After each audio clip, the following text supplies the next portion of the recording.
What is up, everyone? Welcome back to another video, and this one is going to be a bit different to how some of my other videos are, because this video is going to be my top 5 rarest sets in my Lego collection. This is just based off their value, and it's from all themes: Star Wars, Marvel, ideas, Minecraft, or whatever, you name it.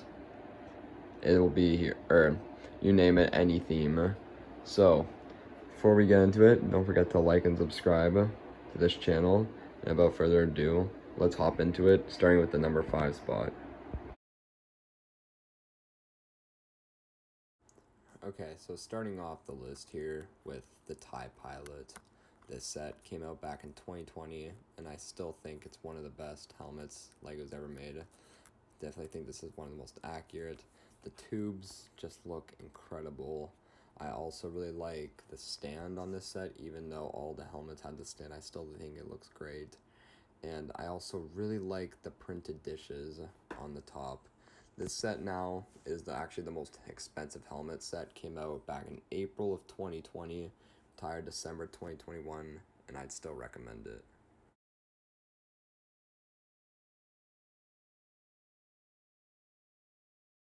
Alright, so here at the number 4 spot, I have the Lego Ninjago Destiny's Bounty all the way from 2017.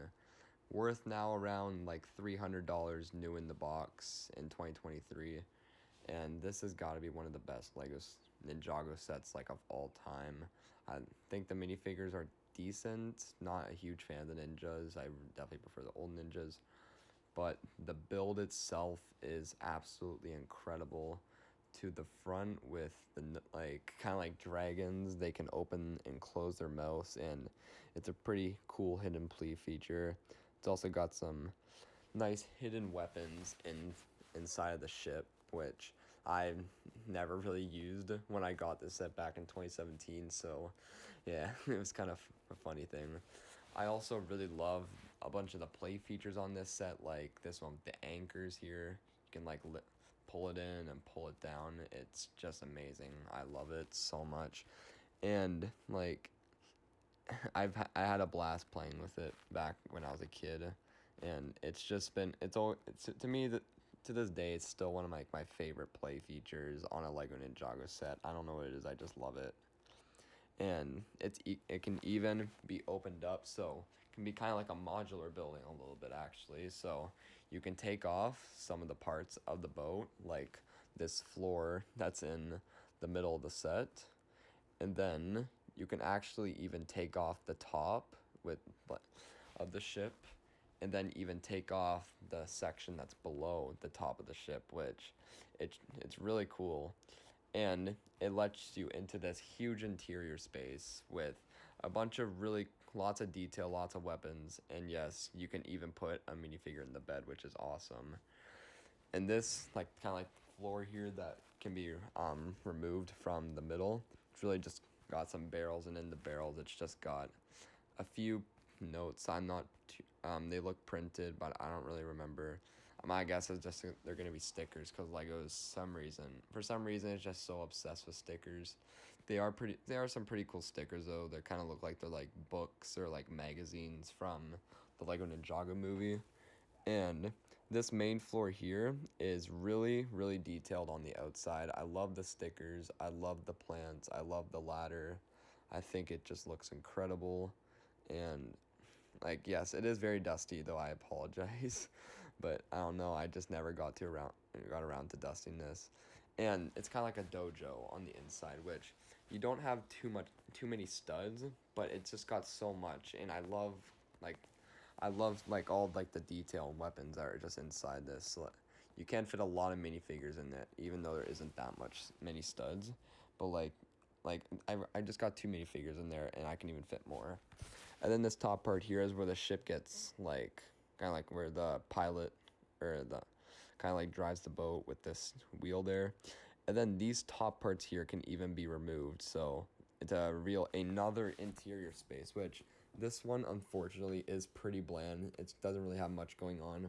Back when I got this set back in 2017, I never used this because The reason why I never used this part of like in the interior space, because these top roof pieces were just so, they were just a pain to like open up because they would always just fall off, and it was really annoying. It's mainly because of the flag up there, which by the way I love the flags on this set too. They've even got one at the back here that kind of just like hangs off, and it looks really good with the lanterns. And they've even got like a hidden room back here with like a telescope, and I never recognized it as a kid, but yeah, this is still in my opinion one of my favorite Lego sets in my collection, and one of the best Lego Ninjago sets of all time.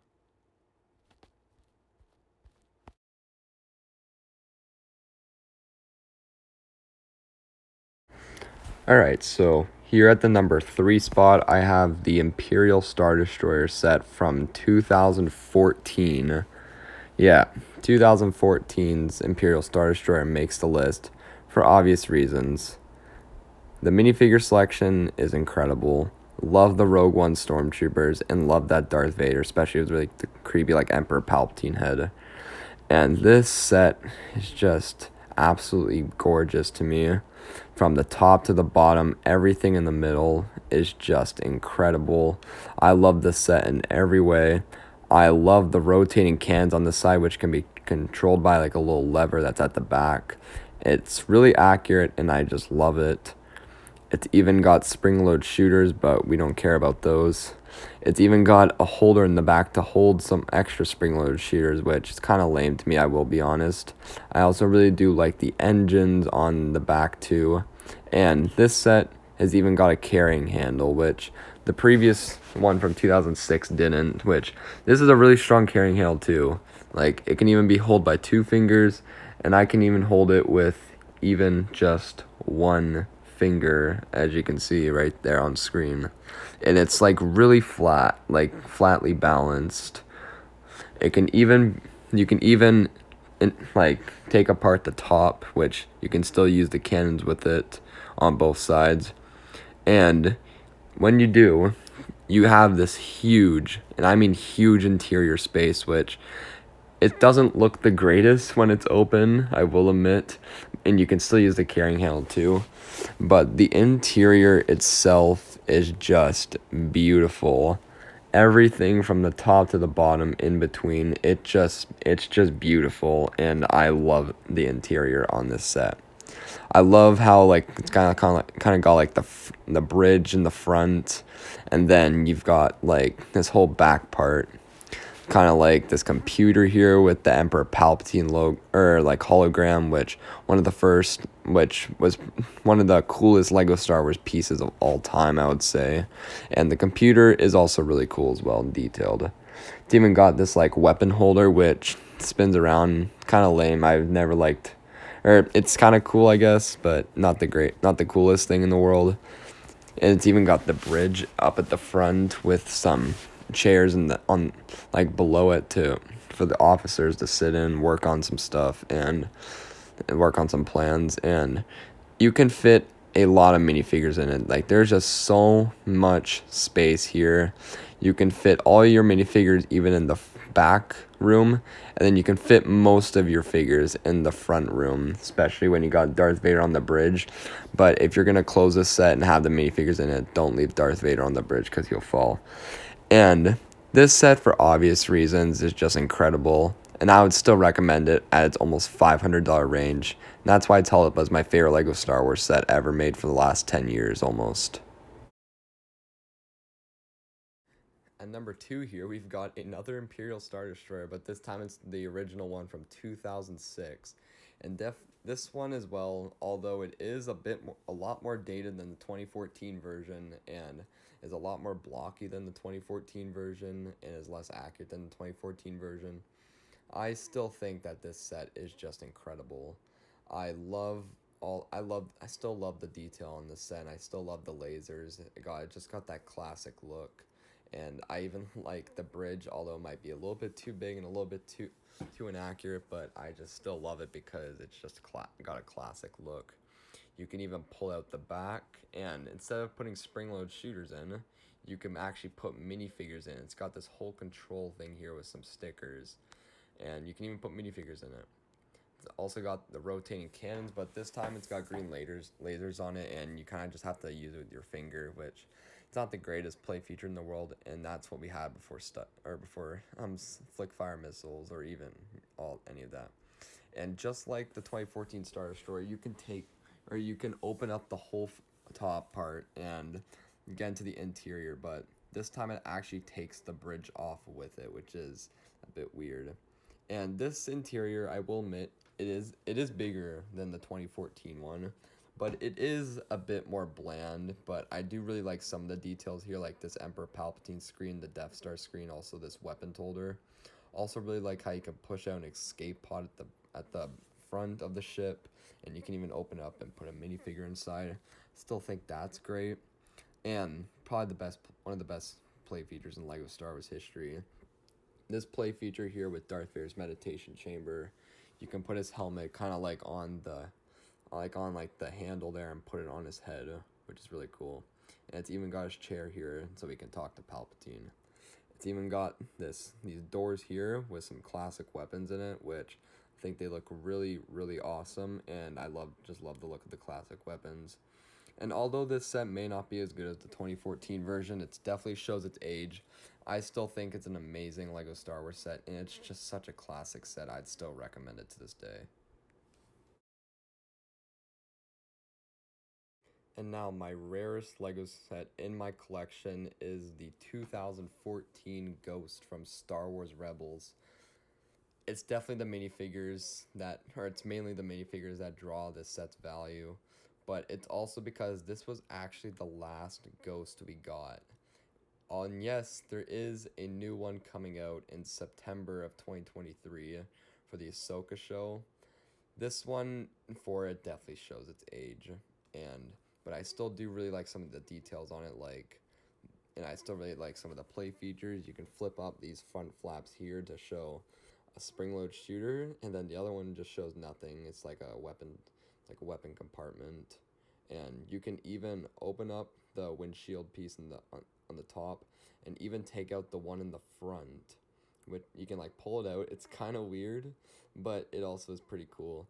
You can even take out the gunner seat on the top, fit in a minifigure, which most people would put Zeb, and it's even got this front compartment here.